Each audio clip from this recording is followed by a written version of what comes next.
So sweet naman, Paulo. Ganito kadali patawanin at pasayahin ni Kimi.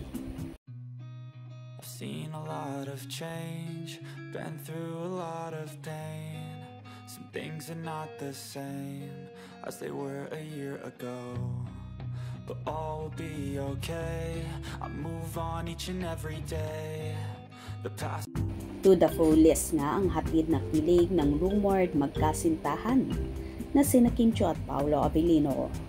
Sa naging show nga ng Asap Natin To Family sa California ay tuwang-tuwa ang Kim Pao supporters sa nasaksihan sa dalawa na overloaded ang sweetness at paayuda sa kanilang mga taghanga. Hindi nga mapaghiwalay sina Kim at Paolo on and off cam. At kahit sa rehearsal pa lamang nila ay ayaw na nilang mawawala sa tabi ang isa't isa. Lahat nga ay napapansin ang kakaibang lambingan ng Chiu Pao na kahit nga ang mga kasamahan nila sa naturang show ay kilig na kilig sa dalawa. Kakikitaan mo talaga ang malaking pagkakaiba ng aktor simula ng makatrabaho at makasama si Kimi.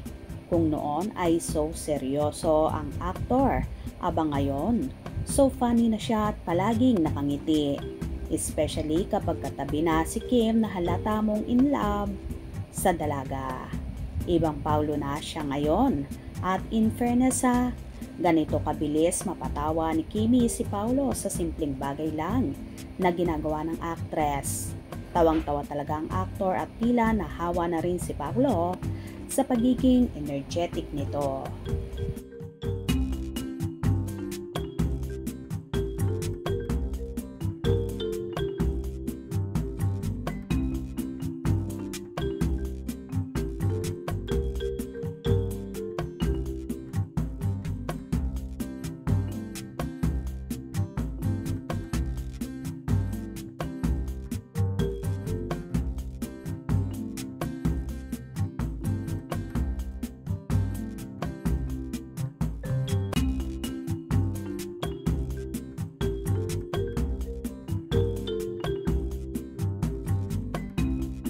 Maraming bagay talaga ang compatible ang Kim Pao, lalong higit sa pagtakbo. Kaya naman kahit noong nasa California sila ay malimit nga silang makita na magkasama at minsan sila lang dalawa ang nagja-jogging.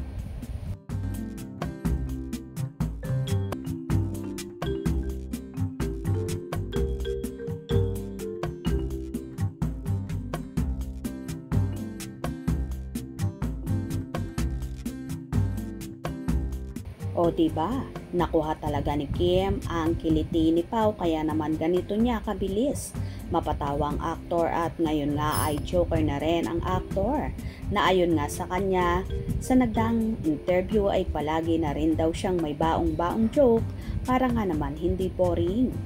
Good job Kim at palagi mong napapasaya si Paulo. Sana soon umami na kayo sa publiko sa totoong namamagitan sa inyo. Hope you enjoy. Please subscribe for more info.